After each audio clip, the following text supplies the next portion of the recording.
নির্বাচন দেরিতে করার মাধ্যমে দেশে নতুন ষড়যন্ত্র হচ্ছে, প্রয়োজনে আন্দোলনে যাবার হুঁশিয়ারি বিএনপি নেতাদের।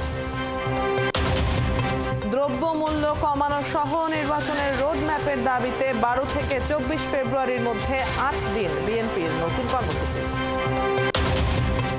তৃতীয় পক্ষের কাছে 5 প্রতিষ্ঠানের বিরুদ্ধে এনআইডির তথ্য ফাঁসের প্রমাণ পেয়েছে নির্বাচন কমিশন।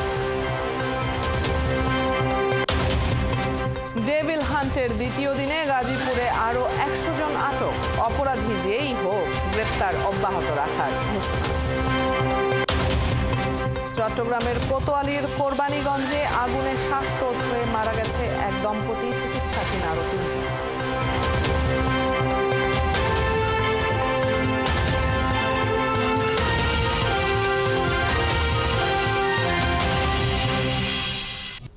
স্বাগত সংবাদ সংযোগে, সাথে আছি আমি রুবাইয়া তদিতি। শুনছিলেন প্রধান শিরোনামগুলো, এবারে পুরো খবর।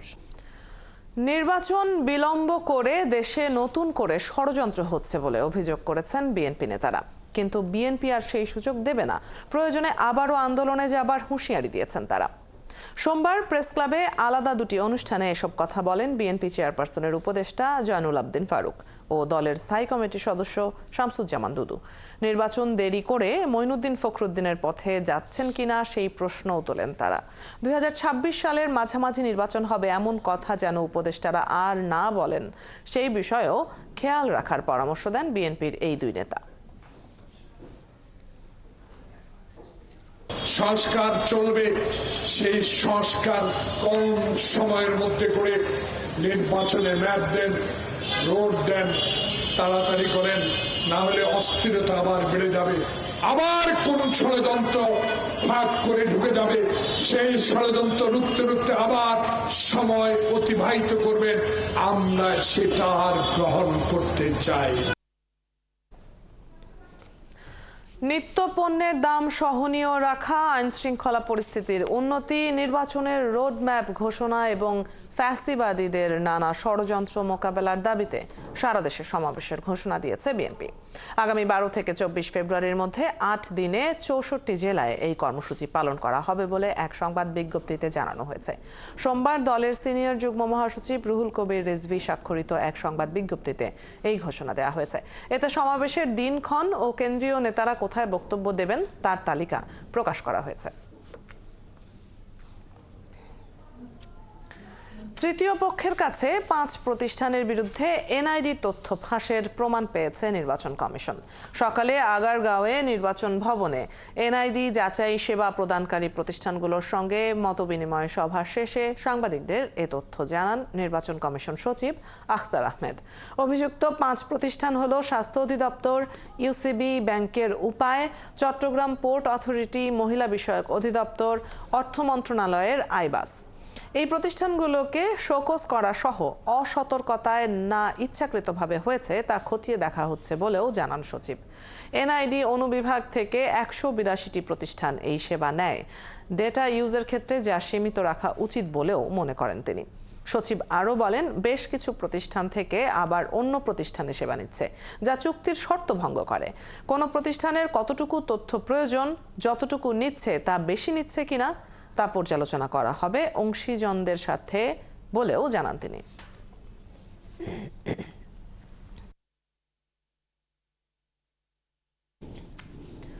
চট্টগ্রামের কোতোয়ালির কোরবানীগঞ্জে আগুনে শ্বাসরোধ হয়ে এক দম্পতি মারা গেছে, আহত হয়েছেন আরও 3 জন। ফায়ার সার্ভিস জানায়, ভোর 6:30টার দিকে বলুয়ার দিঘি জাফর সওদাগর কলোনির একটি টিন শেড ঘরে আগুন লাগে। খবর পেয়ে ফায়ার সার্ভিসের 4টি ইউনিট 1 ঘন্টার চেষ্টায় আগুন নিয়ন্ত্রণে আনে। পরে সেখানকার একটি ঘরের টয়লেট থেকে আহত অবস্থায় 5 জনকে উদ্ধার করে হাসপাতালে নিয়ে গেলে ইলিয়াস ও পারভিন নামে এক দম্পতিকে মৃত ঘোষণা করেন চিকিৎসক। আহত বাকি 3 জন চট্টগ্রাম মেডিকেল কলেজ হাসপাতালে চিকিৎসাধীন রয়েছেন।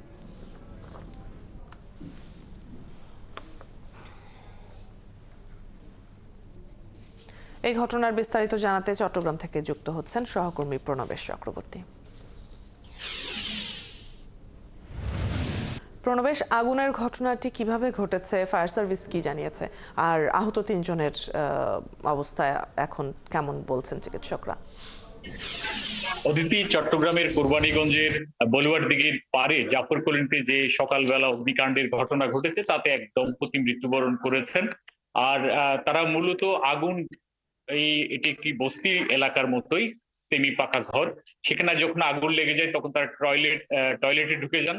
সেইখানে মূলত তারা শ্বাসরুদ্ধ হয়ে, অর্থাৎ ধোঁয়ার কারণেই তাদের মৃত্যু হয়েছে বলে এখানে যারা চিকিৎসক রয়েছেন তারা জানিয়েছেন। একই সাথে এখানে তিনজনকে ভর্তি করা হয়েছে। আমরা এখন চট্টগ্রাম মেডিকেল কলেজ বার্ন ইউনিটে আছি। এখানে তিনজনকে ভর্তি করা হয়েছে, তার মধ্যে একজন নারী এবং দুজন পুরুষ রয়েছেন। তাদের তারা আসলে যতটুকু না দগ্ধ হয়েছেন তার চেয়ে বেশি তাদের মূলত হচ্ছে শ্বাসনালী। যেহেতু যখন কোনো জায়গায় অগ্নিকাণ্ডের ঘটনা ঘটে তখন যে উত্তপ্ত যে ধোঁয়া সেটা যদি ইনহেল করা হয় কিংবা সেটা যদি শ্বাস যন্ত্রের মাধ্যমে আমরা নিয়ে থাকি ভেতরের দিকে, তখন শ্বাসনালী পুড়ে যায় এবং সেটা কিন্তু মৃত্যুর কারণও হতে পারে বলে ডাক্তাররা এখানে বলেন। তো তাদের শারীরিকভাবে পোড়া সেরকম না হলেও তাদের শ্বাসনালী ক্ষতিগ্রস্ত হয়েছে বলে এখানকার ডাক্তাররা আমাদেরকে জানিয়েছেন। এই কারণে তারা এখানে মেডিকেল এর যে বার্ন ইউনিট আমরা এখানে যে আছি এখানে তাদেরকে ভর্তি করা হয়েছে। আর যে দম্পতি মারা গেছেন তারা মূলত শ্বাসরুদ্ধ হয়ে মারা গিয়েছেন। তো ফায়ার সার্ভিস বলছেন মূলত এখানে বিদ্যুৎ শর্ট সার্কিট থেকে এই ঘটনার সূত্রপাত, পরবর্তীতে সেটা ঘরের মধ্যে অর্থাৎ 4 কক্ষ বিশিষ্ট এই যে বস্তি এলাকায় সেখানে ছড়িয়ে পড়ে এবং এটি পুরোটাই পুড়ে ছাই হয়ে যায় এবং এরা নিম্নজীবী বা শ্রমজীবী মানুষ এবং তাদের এই ঘরগুলো পুড়ে যাওয়ার কারণে তারা এখন আসলে পুরো একটা পরিবার, পাশাপাশি যারা অন্যান্যরা ক্ষতিগ্রস্ত হয়েছেন তারা অসহায় হয়ে পড়েছেন। আর এখন পর্যন্ত 10 থেকে 15 লক্ষ টাকার মতো ক্ষতি হয়েছে বলে ফায়ার সার্ভিস সাধারণ যে তাদের প্রাথমিকভাবে অনুমান করছেন 10 থেকে 15 লক্ষ টাকার ক্ষতি হয়েছে। তো বৈদ্যুতিক শর্ট সার্কিটেই প্রাথমিকভাবে অনুমান করা হচ্ছে এখান থেকেই অগ্নিকাণ্ডের সূত্রপাত হয়েছে। তো এখন পর্যন্ত তাদের চিকিৎসা চলছে। যে তিনজন আহত হয়েছেন চট্টগ্রাম মেডিকেল কলেজ হাসপাতালে যারা ভর্তি আছেন তাদের চিকিৎসা চলছে। ডাক্তাররা চেষ্টা করছেন তাদেরকে সর্বোচ্চ পরিমাণে সেবা নিশ্চিত করার জন্য এবং সেটি আসলে 24 ঘন্টা পার না হওয়া পর্যন্ত বলা যাচ্ছে না তাদের শারীরিক কন্ডিশন কোন দিকে যাবে। তো এই ছিল চট্টগ্রামের বার্ন ইউনিট থেকে সর্বশেষ পরিস্থিতি। প্রণবেশ, সাধারণত এই ধরনের কিছুটা বস্তি টাইপের এলাকা যেটা আপনি বলছিলেন, এরকম জায়গায় অবৈধ বিদ্যুৎ সংযোগ, গ্যাস সংযোগ এগুলো নেওয়া হয়ে থাকে। এই যে বৈদ্যুতিক শর্ট সার্কিটের জন্য অগ্নিকাণ্ডের ঘটনাটি ঘটেছে বলে প্রাথমিক ধারণা করছে ফায়ার সার্ভিস, এক্ষেত্রে এরকম কোনো তথ্য কি পেয়েছেন যে সেখানে এই বিদ্যুতের যে লাইন সেটি বৈধ ছিল কিনা আদৌ? এটি এখনো পর্যন্ত প্রাথমিকভাবে কেউ বলতে পারেনি। এই যে সেমি পাকা ঘর এবং বস্তির মধ্যে যে ঘরটি তার আশপাশে কিছু একতলা দুতলা বিল্ডিং ছিল, খুব বড় কোনো বিল্ডিং ওইভাবে ছিল না। তবে এখানে বৈদ্যুতিক যে সংযোগ সেটি বিদ্যুৎ বিভাগে সেখানে দিয়েছে।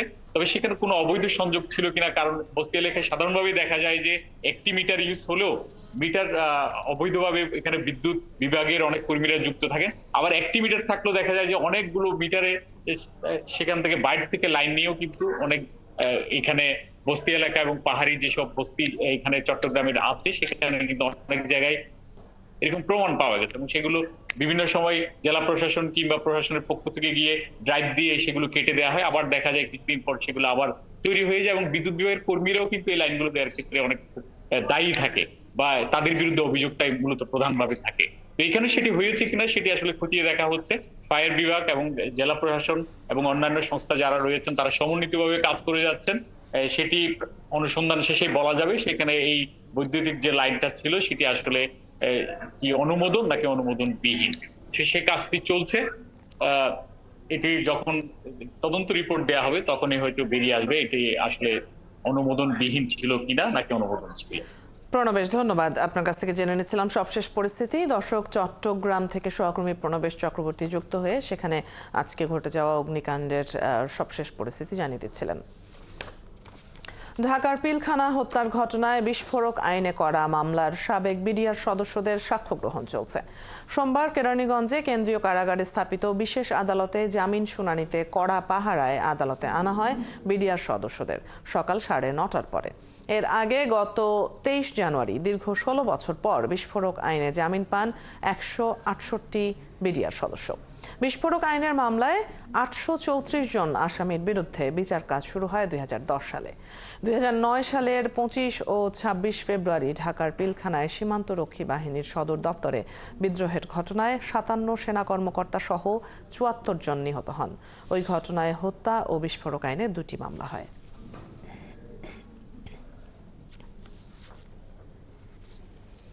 যাত্রাবাড়ী থানার হত্যা মামলায় সাবেক আইনমন্ত্রী আনিসুল হক, সালমান এফ রহমান, শমশের মোবিন চৌধুরী এবং সাবেক আইসিটি প্রতিমন্ত্রী জুনাইদ আহমেদ পলকের 4 দিনের রিমান্ড মঞ্জুর করেছে আদালত। এছাড়া সাবেক আইজিপি চৌধুরী আব্দুল্লাহ আল মামুনকে 3 দিনের রিমান্ডে নেওয়া হয়েছে। সকালে সিএমএম কোর্টে তাদের হাজির করা হয়। এ সময় যাত্রাবাড়ী থানার আরও 4টি মামলায় সাবেক আইজিপি চৌধুরী আব্দুল্লাহ আল মামুনকে গ্রেপ্তার দেখানো হয়েছে। যাত্রাবাড়ী থানার 2টি মামলায় সাবেক আইসিটি প্রতিমন্ত্রী জুনাইদ আহমেদ পলককে নতুন করে গ্রেপ্তার দেখানো হয়েছে। এছাড়া 4টি মামলায় সাবেক আইনমন্ত্রী আনিসুল হক, সাবেক সমাজ কল্যাণ মন্ত্রী ডাক্তার দীপুমণি ও সাবেক প্রধানমন্ত্রী শেখ হাসিনার বেসরকারি শিল্প ও বিনিয়োগ বিষয়ক উপদেষ্টা সালমান এফ রহমানকে নতুন করে গ্রেপ্তার দেখানো হয়েছে। নতুন করে কাফরুল থানার মামলায় ঢাকা উত্তর সিটি কর্পোরেশনের 4 নং ওয়ার্ডের সাবেক কাউন্সিলর মোস্তফা জামাল ও ঢাকা মহানগর উত্তর মহিলা আওয়ামী লীগের যুগ্ম সাধারণ সম্পাদক রোকেয়া জামালকে গ্রেপ্তার দেখানো হয়েছে।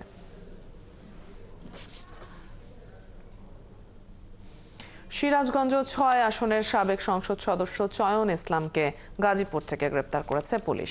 রবিবার রাত 12:15টার দিকে গাজীপুরের একটি বাসা থেকে তাকে গ্রেপ্তার করা হয়। তার বিরুদ্ধে বৈষম্য বিরোধী আন্দোলনে শিক্ষার্থীদের ওপর গুলি করে হত্যার মামলা রয়েছে। গ্রেপ্তারের পর তাকে শ্রীপুর থানা হাজতে রাখা হয়েছে। বিগত আওয়ামী লীগ সরকারের সাবেক এমপি চয়ন ইসলামের বাড়ি সিরাজগঞ্জের শাহজাদপুর উপজেলায়। এর আগে গত 14 নভেম্বর চয়ন ইসলাম, তার বোন মেরিনা জাহান কবিতা সহ 5 জনের নামে চাঁদাবাজির মামলা হয়।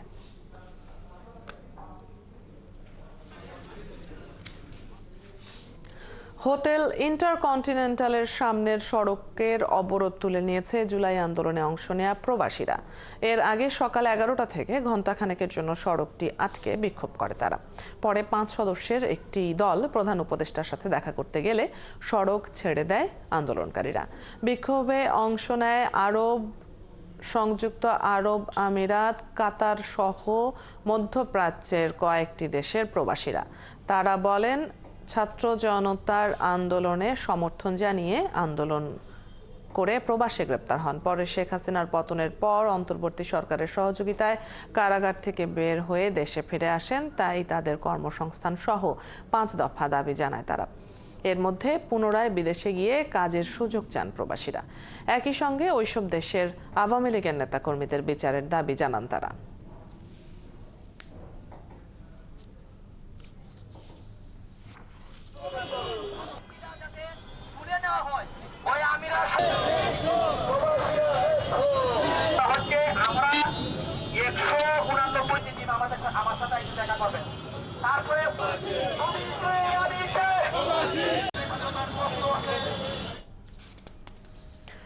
হজের আনুষ্ঠানিকতায় সেবা প্রদানকারী প্রতিষ্ঠানের সঙ্গে 14 ফেব্রুয়ারির মধ্যে চুক্তি করার নির্দেশনা দিয়েছে সৌদি সরকার।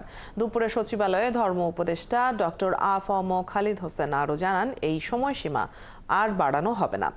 অবহেলার কারণে এবারের হজে কোনো যাত্রী যেতে না পারলে এর দায় এজেন্সিগুলোকে নিতে হবে বলে জানান ধর্ম উপদেষ্টা। ওমরার জন্য নাম, পাসপোর্ট নম্বর দিয়ে 7 দিনের মধ্যে টিকিট ইস্যু করার সিদ্ধান্ত হয়েছে বলেও জানান তিনি। টিকিট সিন্ডিকেটের জালিয়াতি বন্ধে সিনিয়র স্বরাষ্ট্র সচিবকে প্রধান করে গঠিত কমিটিকে 15 কর্মদিবসের প্রতিবেদন দিতে বলা হয়েছে। 1,27,198 কোটায় হজে যেতে নিবন্ধন করেছেন 87,100 জন। এর মধ্যে সরকারি কোটায় হজ ব্রত পালন করবেন 5,200 জন।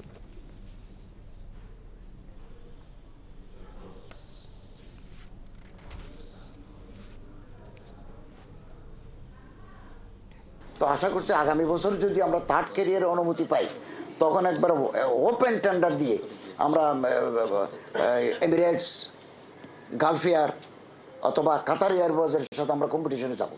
অন্যান্য দেশের তুলনায় এগুলো আমাদের বাংলাদেশ কোনো ক্রমে বেশি নয়, এবং 14 তারিখ রাতেই 12টা 1 মিনিটে সমস্ত সিস্টেম ক্লোজ হয়ে যাবে। 2024-25 অর্থ বছরের দ্বিতীয়ার্ধের মুদ্রানীতি আজ ঘোষণা করা হবে। বিকাল 3টায় বাংলাদেশ ব্যাংকের প্রধান ভবনের কনফারেন্স হলে জানুয়ারি থেকে জুনের মুদ্রানীতি ঘোষণা হবে। সভাপতিত্ব করবেন কেন্দ্রীয় ব্যাংকের গভর্নর আহসান এইচ মনসুর। তীব্র অর্থনৈতিক চাপের মধ্যে মুদ্রানীতি ঘোষণা করা হচ্ছে অন্তর্বর্তী সরকারের আমলে। উচ্চ মূল্যস্ফীতি নিয়ন্ত্রণ, বিনিময় হারের স্থিতিশীলতা, পর্যাপ্ত রিজার্ভ সংরক্ষণ ও বিনিয়োগ বৃদ্ধিকে গুরুত্ব দেয়া হবে এবারের মুদ্রানীতিতে। জানুয়ারির মূল্যস্ফীতি কিছুটা কমে আসায় নীতি সুধার আর না বাড়ানোর সিদ্ধান্ত হয়েছে।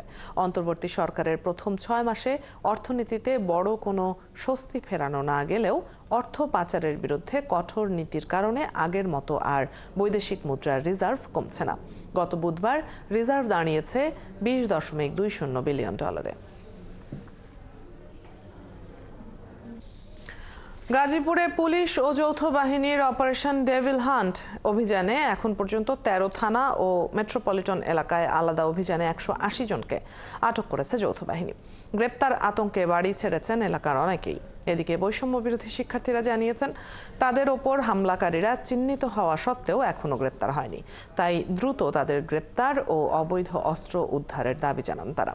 ইকবাল সরকারের তথ্য ছবিতে প্রতিবেদন। শনিবার সন্ধ্যা থেকে শুরু হয় যৌথ বাহিনীর অভিযান।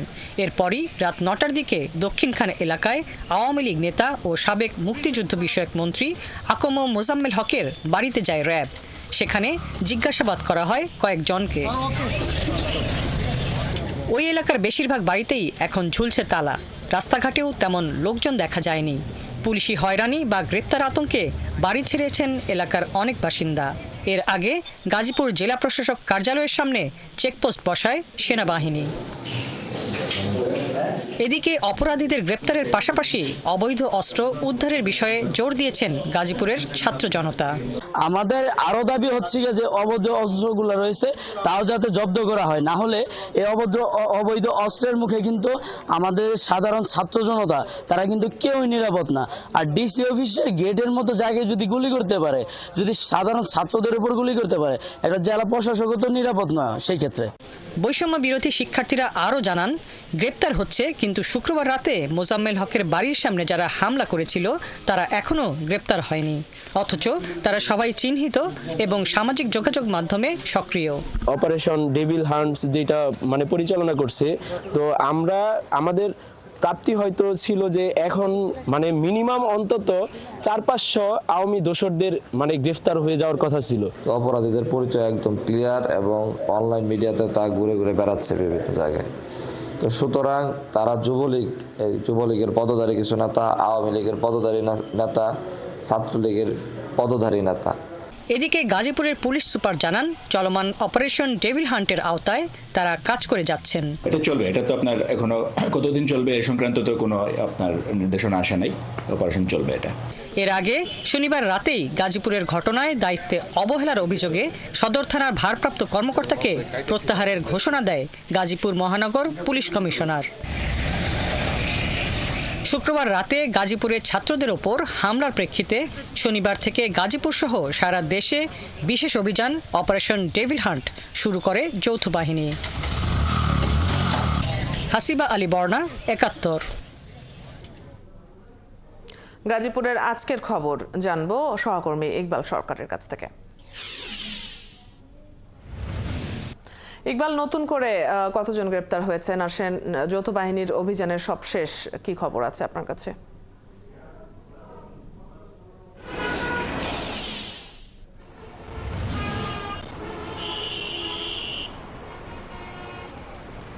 অদিতি, নতুন যে অভিযান চলছে যৌথ বাহিনীর, অর্থাৎ অপারেশন ডেভিল হান্ট নামের যে অভিযান, সেটা আমরা জেনেছি যে গত রাতে সেই অভিযানে নতুন করে জেলা এবং মহানগরে 100 জন গ্রেপ্তার হয়েছে। তার মধ্যে 79 হলো মহানগর এলাকার আর 21 জন হলো জেলার 5টি থানা এলাকায় যারা অভিযান পরিচালনা করছেন বা নেতৃত্ব দিচ্ছেন গাজীপুর মহানগর পুলিশের শীর্ষ কর্মকর্তা, মহানগর পুলিশ কমিশনার এবং জেলা পুলিশ সুপার, তারা দুজনেই বলছেন বিশেষ কোনো ব্যক্তিকে গ্রেপ্তার করার জন্য অভিযান চালাচ্ছেন না। তারা অভিযানটা চালাচ্ছেন যাতে এই জেলার মানুষ, মহানগরের মানুষ যাতে নির্বিঘ্নে ঘুমাতে পারে, চলাফেরা করতে পারে, অর্থাৎ মানুষের জানমালের নিরাপত্তার জন্যই অভিযান চালানো হচ্ছে।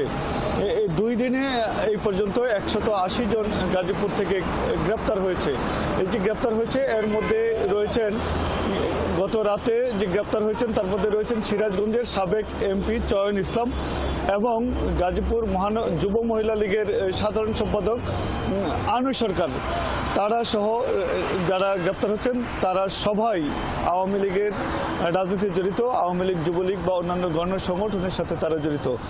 সাধারণ মানুষ বলছেন যে অপরাধী যেই হোক দল মতের ঊর্ধ্বে উঠে যাতে অভিযান পরিচালনা করা হয়, অর্থাৎ কোনো অপরাধী অবাধে বিচরণ করুক সেটা মানুষ চায় না। মানুষ চান শান্তিতে থাকতে, মানুষ চান নির্বিঘ্নে ব্যবসা বাণিজ্য পরিচালনা করে চলাফেরা করতে, মানুষ চান নির্বিঘ্নে ঘুমাতে। তারা চাচ্ছেন অপরাধী যেই দলেরই হোক না কেন তাদেরই যেন গ্রেপ্তার করা হয়। সাধারণ মানুষ বলছেন এই যে উদ্যোগ নেওয়া হয়েছে অভিযানের, এটাকে অবশ্যই স্বাগত জানাচ্ছে, তবে এটা যেন নিরপেক্ষভাবে হয়, দল মতের ঊর্ধ্বে উঠে সন্ত্রাস নির্মূলের জন্য, মানুষের শান্তির জন্য সেটা যেন পরিচালিত হয়।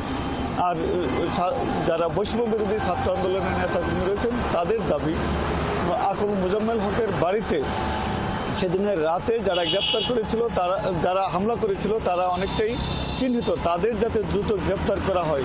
কেননা যারা হামলা চালিয়েছে তাদের অনেকেই সামাজিক যোগাযোগ মাধ্যমে এসে তাদের নিজেদের প্রচার দিয়েছেন। কাজেই ওই ঘটনার সাথে যারা জড়িত তারা যেন দ্রুত সময়ের মধ্যে গ্রেপ্তার হয়। একই সাথে বৈষম্য বিরোধী ছাত্র আন্দোলন এবং জাতীয় নাগরিক কমিটির যে আন্দোলন চলছিল গত পরশুদিন, সেই আন্দোলনের পরপর সন্ধ্যাবেলায় গুলির ঘটনা ঘটে। ইকবাল, আপনার কাছ থেকে আমরা আজকের দিনের পরিস্থিতি অর্থাৎ সবশেষ তথ্যগুলো জেনে নিচ্ছিলাম। ধন্যবাদ যুক্ত হবার জন্য। দর্শক, যৌথ বাহিনীর অপারেশন ডেভিল হান্টে গাজীপুরের আজকের পরিস্থিতির খবরাখবর সহকর্মী ইকবাল সরকার আমাদেরকে জানিয়ে দিচ্ছিলেন।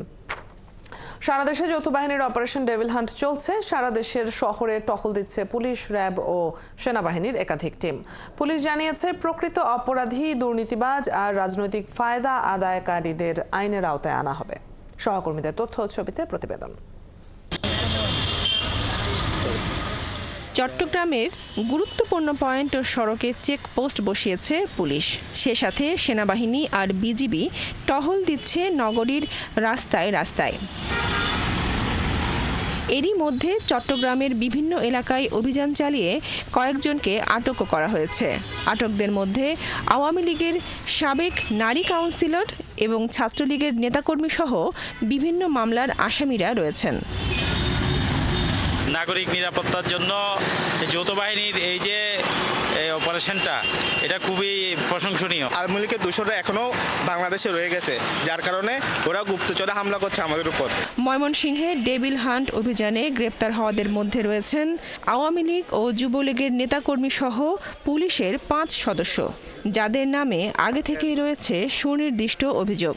এই অভিযান আমাদের ডেভিল হান্ট যতদিন উপর নির্দেশনা থাকবে এইভাবে চলবে এবং প্রতিদিন এই কার্যক্রম আমরা ধারাবাহিকভাবে আমরা করে যাব। বগুড়াতেও ইউনিয়ন ও ওয়ার্ড আওয়ামী লীগ, ছাত্রলীগ, যুবলীগ ও স্বেচ্ছাসেবক লীগের 8 নেতাকর্মীকে আটক করেছে যৌথ বাহিনী, যাদের নামে মারপিট, অগ্নিসংযোগ, হত্যাসহ একাধিক মামলা রয়েছে। অপারেশন ডেভিল হান্টে বরিশাল নগরীতে টহল দেওয়ার পাশাপাশি 3টি স্থানে বসেছে চেকপোস্ট। আমরা মামলার বাইরে কোনো আসামি আমরা গ্রেফতার করি নাই। এটা নিয়মিত অভিযানেরই অংশ। এটা তো আমাদের যে নিয়মিত অভিযান চলতেছে তারই অংশ এটা। নিষিদ্ধ ছাত্রলীগের কেন্দ্রীয় নেতা অয়ন দাসকে গ্রেফতার করেছে সিলেট মেট্রোপলিটন পুলিশ। সোমবার ভোরে অভিযান চালিয়ে তাকে গ্রেফতার করা হয়। অপারেশন ডেভিল হান্টের অংশ হিসেবে সুন্দরবন সংলগ্ন শ্যামনগর থেকে দেশীয় অস্ত্রসহ 2 জনকে আটক করেছে মোংলা কোস্টগার্ড ও নৌবাহিনী। সুন্দরবনকে ডাকাত মুক্ত করার জন্য কোস্টগার্ডের অপারেশন ডেভিল হান্ট জারি থাকবে বলে জানানো হয়েছে। আটককৃত ব্যক্তিদের প্রাথমিক জিজ্ঞাসাবাদের তথ্যের ভিত্তিতে চকবাড়া বাজার সংলগ্ন নদীতে তাদের কাঠের বোটে বিশেষভাবে লুকায়িত অবস্থায় আমরা একটি দেশীয় অবৈধ পাইপগান এবং 16টি দেশীয় অস্ত্র উদ্ধার করি। তবে খুলনায় এখনো কাউকে আটক করা না হলেও টহল দিচ্ছে পুলিশ, র্যাব ও সেনার একাধিক টিম। বনশ্রী হালদার, ৭১। রাজধানীর ধানমন্ডি ও মোহাম্মদপুরে ডিবি পরিচয়ে ডাকাতির ঘটনার সাথে জড়িত ১২ ডাকাতকে গ্রেপ্তার করেছে ধানমন্ডি থানা পুলিশ। সকালে ডিএমপি মিডিয়া সেন্টারে এক সংবাদ সম্মেলনে পুলিশ কর্মকর্তারা জানায়, গ্রেপ্তারকৃতরা সংঘবদ্ধ ডাকাত দলের সদস্য। পুলিশ জানায়, গত ২ জানুয়ারি সন্ধ্যায় তেল ভর্তি একটি ট্রাক চট্টগ্রাম থেকে কুষ্টিয়া যাচ্ছিল। এ সময় রাজধানীর মিরপুর রোডে রাত ৩টার দিকে ৭ থেকে ৮ জনের একটি ডাকাত দল ২টি মাইক্রোবাসে করে ট্রাকটি আটকায়। ডাকাতদের ২ জন লেজার লাইট ও ওয়াকিটকি সহ সাদা পোশাকে নেমে নিজেদের ডিবি পুলিশ পরিচয়ে ট্রাকের কাগজপত্র দেখতে চায়। পরে জোরপূর্বক পিস্তল ঠেকিয়ে ড্রাইভার, হেলপার সহ তেলবাহী ট্রাকটি নিয়ে অজ্ঞাত স্থানে চলে যায়। সে সময় ড্রাইভার ও হেলপারকে জোরপূর্বক চেতনানাশক দিয়ে হাত ও চোখ বেঁধে কেরানীগঞ্জের রসুলপুর এলাকায় ফেলে দেয়। এই ঘটনায় ট্রাক ব্যবসায়ী আব্দুল কাদের বাদী হয়ে গত ৭ জানুয়ারি ধানমন্ডি থানায় ডাকাতির মামলা দায়ের করলে তদন্তে নেমে অভিযুক্তদের গ্রেপ্তার করে পুলিশ।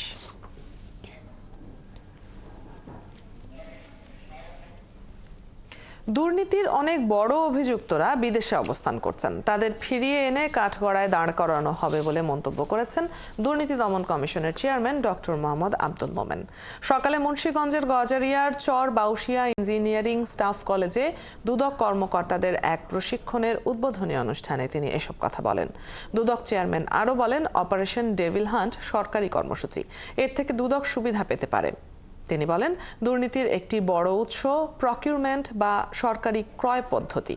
কিছুকাল আগেও ঠিকাদার ঠিক করত চিকিৎসা খাতে কি জিনিসপত্র লাগবে, সেই অনুযায়ী কেনা হতো। তাই প্রশিক্ষণের মাধ্যমে এসব বিষয়ে দুদক কর্মকর্তাদের সচেতন করা হচ্ছে বলে জানান তিনি।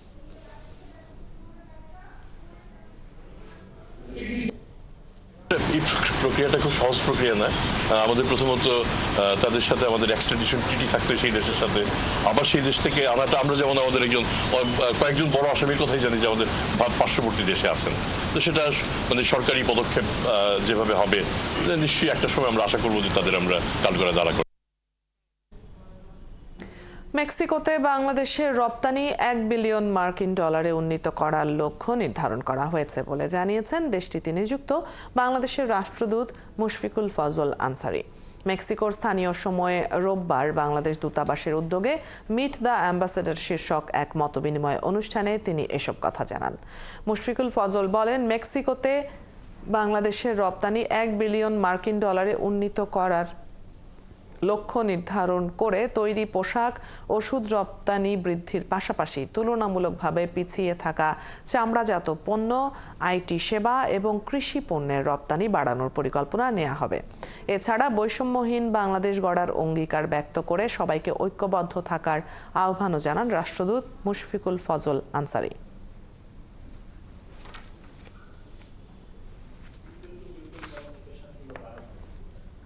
এখানে উপস্থিত হয়েছেন যাদের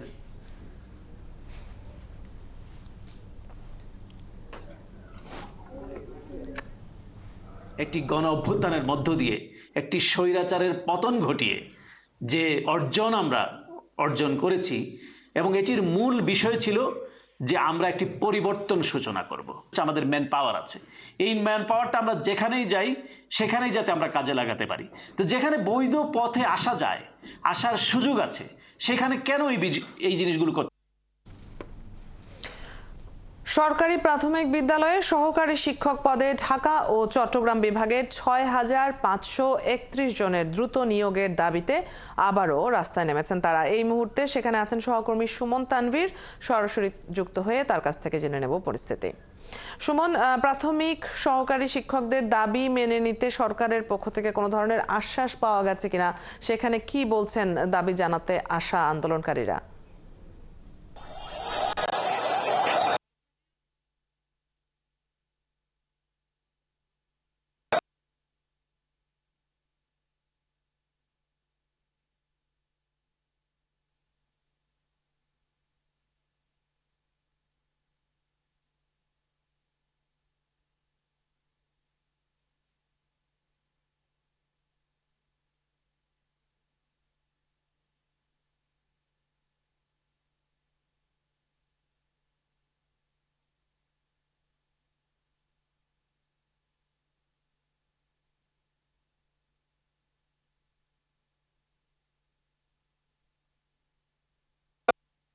ঘোষণা করলেন শাহবাগ মোড়ে তারা অবস্থান নেবেন। এখনকার অবস্থান নিশ্চয়ই পাচ্ছেন যে 1টার দিকে মোড়টিতে এসে অবস্থান নেয়, তারপর থেকে কিন্তু পুলিশ অনেকটা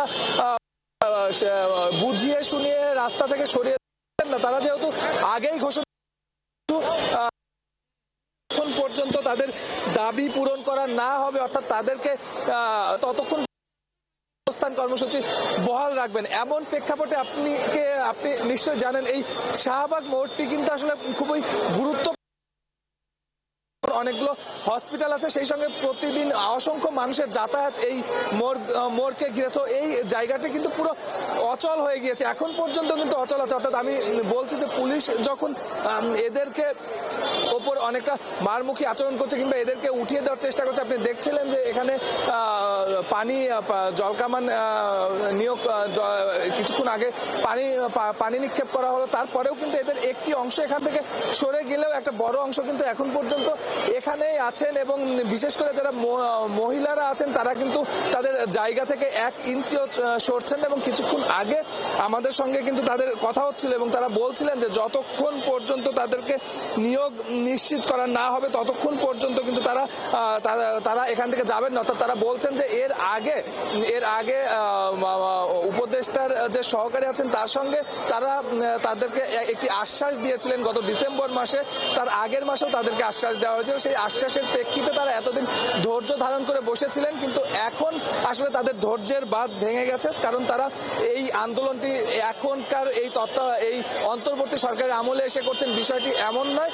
2021 সাল থেকেই তারা এই আন্দোলন করে আসছেন এবং তাদের দাবিটি তাদের জায়গা থেকে ন্যায্য। অর্থাৎ তারা নিবন্ধন পরীক্ষায় পাশ করে নিবন্ধিত শিক্ষক, এবং সেই নিবন্ধিত শিক্ষকদেরকে যে নিয়োগ দেওয়ার জন্য যে সুপারিশ করা, সেই সুপারিশের পরিবর্তে তারা বলছেন যে দীপুমণি অর্থাৎ সাবেক শেখ হাসিনা সরকারের যারা শিক্ষামন্ত্রী ছিলেন দীপুমণি নওফেলের আমলে আমলাতান্ত্রিক জটিলতার মাধ্যমে যারা আবেদন করেননি তাদেরও শিক্ষক পরীক্ষায় নিয়োগ দেওয়া হয়েছে, কিন্তু এই যারা পরীক্ষায় পাশ করে নিবন্ধিত শিক্ষক রয়েছেন তাদেরকে নিয়োগ দেওয়া হয়নি। এবং এখানে একটি বাণিজ্য চলেছে, অর্থাৎ টাকার বাণিজ্য হয়েছে, স্বজনপ্রীতি হয়েছে, তারা এমনটি বলছেন। এখানকার যিনি আছেন তাদের সঙ্গে আমার কথা বলে যতটুকু আমাদের কাছে তারা তথ্য দিচ্ছিলেন যে এ পর্যন্ত সরকার 17টি নিয়োগ পরীক্ষার সুপারিশ করেছে, যার মধ্যে 5টি গণবিজ্ঞপ্তির মাধ্যমে নিয়োগ দিয়েছে। এবং তারা বলছে এই গণবিজ্ঞপ্তির মাধ্যমে নিয়োগ দেওয়ার ওখানেও একটি চরম অস্বচ্ছতা দেখা গিয়েছিল, এবং যে অস্বচ্ছতার কারণে 12 থেকে 13 হাজার নিবন্ধিত শিক্ষক বৈষম্যের শিকার হয়েছেন বলে তারা বলছেন। এবং তারা এটিও বলছেন যে বিগত সরকারের এই 2 মন্ত্রীর আমলে আবেদন করেননি, অর্থাৎ গণবিজ্ঞপ্তিতে আবেদন করেছেন নিবন্ধিত শিক্ষক যারা তারা আবেদন করেছেন চাকরি পাননি, এমন সংখ্যা যেমন অহরহ আছে, সেই সঙ্গে কিন্তু তারা বলছেন যে আবেদনই করেননি এমন অনেককে তারা দেখাতে পারবেন যারা এখন শিক্ষক হিসাবে চাকরি করে যাচ্ছেন। তো এই সব বিষয়গুলো নিয়ে, এইসব বৈষম্য নিয়ে তারা বরাবরই কথা বলে আসছেন। এর আগের সরকারের যারা আছেন তাদের সঙ্গেও কথা বলেছেন, কিন্তু তারা বারবার যেটি বলছেন যে আমলাদের আসলে ঘুষ বাণিজ্যের কারণে, আমলাদের আসলে স্বজনপ্রীতির কারণে তারা কিন্তু তাদের ন্যায্য অধিকার থেকে কিন্তু বঞ্চিত হচ্ছেন। এখন তারা গত 8 তারিখে একটি সংবাদ সম্মেলন করেই কিন্তু জানিয়েছিলেন যে 10 তারিখে এই শাহবাগ মোড়ে তারা অবস্থান নেবেন। এবং তারা বলছেন যে গত 17ই অক্টোবর এবং 23 ডিসেম্বর এই 2 দিন মাননীয় উপদেষ্টার এপিএস যিনি সাব্বির আহমেদ তাদের সঙ্গে দেখা করেছিলেন এবং দেখা করে তাদের নিয়োগ নিশ্চিত করার বিষয়ে তাদেরকে জানিয়েছিলেন। এবং যেহেতু আমলাতান্ত্রিক জটিলতায় সেই আশ্বাসের কোনো প্রতিফলন তারা দেখছেন না, তো সেই জায়গা থেকে তারা এই জায়গায় অবস্থান নেবেন এবং তারা এখানে আজকে রাত্রি যাপন করবেন, এমনটাও কিন্তু তারা তাদের জায়গা থেকে বলছে। আমি যেমনটি বলছিলাম যে সকালে তারা আমাদের কাছে যে প্রেস রিলিজটি পাঠিয়েছিল, সেই প্রেস রিলিজে কিন্তু তারা প্রথমে আমাদেরকে জানিয়েছিলেন যে শাহবাগ চত্বরে তারা অবস্থান নেবেন, এমনটি কিন্তু আমাদেরকে তারা বলেননি। তারা বলেছিলেন যে জাদুঘরের সামনে তারা অবস্থান নেবেন, কিন্তু আমরা দেখেছিলাম যেহেতু এখানে অনেক নিবন্ধিত নিবন্ধিত শিক্ষকই এসেছেন এবং অবস্থান নিয়েছেন। সেই জায়গা থেকে তারা আস্তে আস্তে এই শাহবাগ মোড়ে এসে তাদের অবস্থান নেন এবং তারা এখানে বসে পড়েন এবং বসে পড়ার পরেই কিন্তু আস্তে আস্তে পুলিশ তাদের এখান থেকে সরিয়ে দেওয়ার চেষ্টা করে এবং এই সরিয়ে দেওয়ার সময় কিন্তু আসলে অনাকাঙ্ক্ষিত ঘটনাগুলো ঘটে এবং কিছু সাউন্ড গ্রেনেডের শব্দও কিন্তু দেড়টার দিকে কিন্তু এখানে পাওয়া যায় এবং তারপরে আমরা দেখছি আপনারা নিশ্চয়ই দর্শকরাও দেখছেন যে বিপুল সংখ্যক পুলিশ সদস্য এখানে অবস্থান নিয়েছেন। যারা নিবন্ধিত শিক্ষক আছে তাদের অবস্থাও দেখছেন। আমরা একটু কথা বলার চেষ্টা করব দু একজনের সঙ্গে। আপা, আপনি কোথায় থেকে এসেছেন? ফরিদপুর থেকে। ফরিদপুর ভাইয়া, আমরা 6531 জন সুপারিশপ্রাপ্ত করেছে আমাদের সরকার। আমাদের আবার বিচারপতি রায় দিয়েছে বাতিলের। আমরা দ্রুত যোগদান চাই। শুনছিলেন যে দাবি একটাই, তাদের নিয়োগ দিতে হবে। তারা নিবন্ধিত শিক্ষক নিবন্ধিত পরীক্ষায় তারা একজন যোগ্য প্রার্থী, কিন্তু যোগ্য প্রার্থী বাদ দিয়ে আমি একটু আপনি কত দূর থেকে?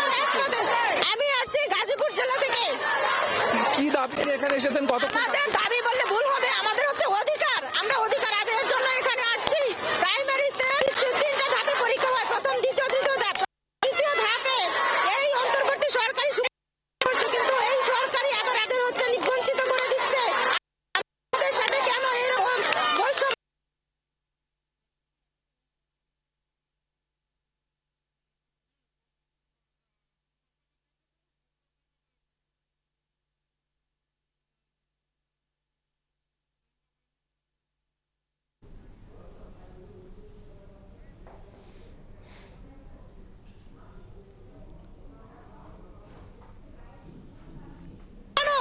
আমরা রাস্তায় থাকবো কেন? আমরা হচ্ছে শিক্ষিত মানুষ, এই পর্যন্ত আসছে, কতটা কষ্ট হয়। শুনছিলেন আসলে দাবি। আপা একটু বলবেন, আসছেন এই অভিযোগ এখানে যারা আসলে জ্যামে আটকে আছে করছে। আপনার আসলে আমাদের নিয়োগ দেওয়া হয়েছে, আমরা সুপারিশ প্রাপ্ত, কিন্তু আমাদের জয়েনিং দিন করতেছে, কিন্তু আমাদের এখনো হাসপাতালে আমরা এখনো স্কুলে জয়েন করতে পারছি না। আপা, মূল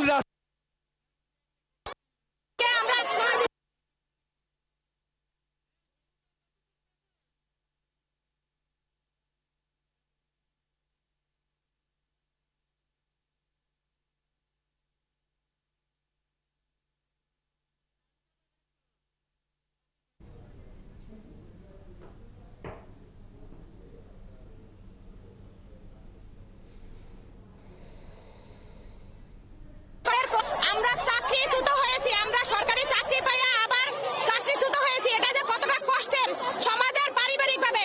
আমি অনেক টাকায় কোচিং সেন্টার ছেড়ে আমি এই চাকরিতে যোগদান করার জন্য অপেক্ষা করছি। 3.5 মাস আমি ঘুমাইতে, আমি বইয়ের সাথে আমার টেবিলের সাথে কোনো সম্পর্ক নাই। এই চাকরিতে জয়েন করব, এইটাই এর জন্য ডিসেম্বরের 5 তারিখে আমাদের জয়েন করার কথা ছিল। কিছু কুচক্রির জন্য আমরা এটা পারি নাই।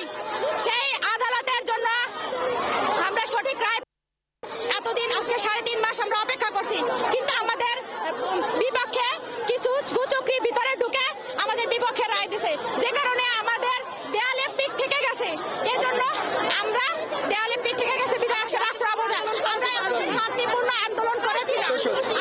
ধন্যবাদ। আপনারা শুনছিলেন তো, বলছে যে তারা শান্তিপূর্ণ আন্দোলন করছিলেন এবং শান্তিপূর্ণ ভাবেই তারা তাদের দাবি দেওয়ার গুলোর কথা বলছিলেন, কিন্তু আসলে তাদের পিঠ দেওয়া এবং তাদের যে সামাজিক জীবন আজকে এমন জায়গায় পৌঁছে গেছে যে তাদের আসলে রাজপথে নামতে তারা বাধ্য হয়েছেন। তারা কিন্তু বলছে, যারা পুলিশের দায়িত্বশীল কথা শোনার চেষ্টা করব, তারা এই অবস্থা কিভাবে সমাধান করবেন সেটাই।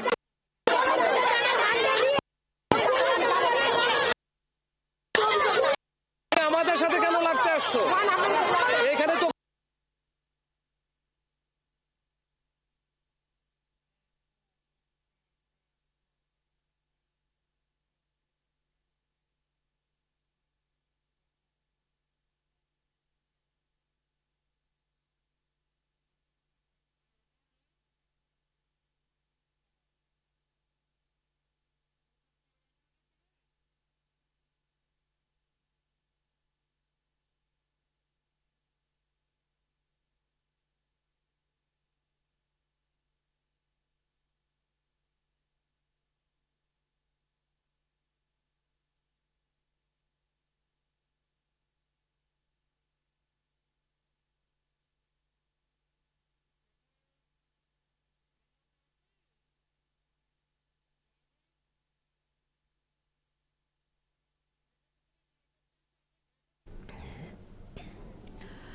দর্শক, সরকারি প্রাথমিক বিদ্যালয়ে সহকারী শিক্ষক পদে ঢাকা ও চট্টগ্রাম বিভাগের 6,531 জনের দ্রুত নিয়োগের দাবিতে একটি আন্দোলন চলছে শাহবাগে।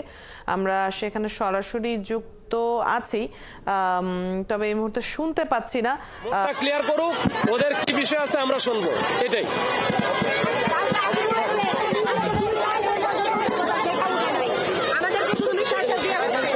এখন পর্যন্ত কিন্তু আপনি শুনছিলেন পুলিশের জায়গা থেকে আইন শৃঙ্খলা বাহিনী যারা তারা কিন্তু তাদের সর্বোচ্চ চেষ্টা করে যাচ্ছেন এবং তাদেরকে বুঝিয়ে চেষ্টা করছেন, তাদের উপর বল প্রয়োগ করে চেষ্টা করছেন এই গুরুত্বপূর্ণ পয়েন্ট থেকে তাদেরকে আসলে সরিয়ে দেওয়ার। এবং তারা কিন্তু এটিও বলছেন যে উপদেষ্টা পরিষদে উপদেষ্টা মন্ডলীর সদস্য যারা আছেন দায়িত্বশীলরা, তাদের সঙ্গেও কিন্তু তারা কথা বলেছেন এবং তারাও একই ধরনের কথা বলেছেন যে মূল রাস্তা থেকে তাদেরকে সরিয়ে দিতে এবং তারপরে আসলে কথা হবে, তারপরে এই দাবি দেওয়া তারা শুনবেন এবং সেটা যৌক্তিক হলে তারা সেই দাবি দেওয়া অবশ্যই মানবেন। কিন্তু এই কথাগুলো, এই মেসেজ কিন্তু তাদেরকে দেওয়ার পরেও কিন্তু তারা মূল রাস্তা থেকে কিন্তু সরে যায়নি এবং তারা এখন পর্যন্ত মূল রাস্তারই অবস্থান করছেন এবং আপনি দেখছেন এবং আমরা এখানে দেখছি, দর্শকরাও দেখছেন যে নিয়োগ যারা আসলে এসেছেন এখানে আন্দোলন করতে, তাদের যে পুরুষ যারা পার্টি অংশগ্রহণকারী ছিলেন, আন্দোলনকারীরা ছিলেন, শুধুমাত্র মহিলারা এখানে অবস্থান করছেন এবং মহিলারাই কিন্তু এই জায়গাটি দখল করে বসে আছেন এবং অনেকে কিন্তু অসুস্থ আমরা দেখছি। একটু আপা বলবেন, ওনাকেই জিজ্ঞেস করেন, ওনাকে একটু অসুস্থ, একটু আপনি বলবেন। ওনাকে পুলিশ, বাংলাদেশ আমাদের টাকার পুলিশ ওনাকে বুট দিয়ে পারাইছে। আমাদের টাকার পুলিশ, আমাদের ট্যাক্সের টাকায় যাদের বেতন দেওয়া হয় তারা পারাইছে। আপনারা তো মূল রাস্তার একদম মাঝখানে বসে আছেন, তারা বলছে এই রাস্তাটা ক্লিয়ার করতে, সেক্ষেত্রে কি বলবে?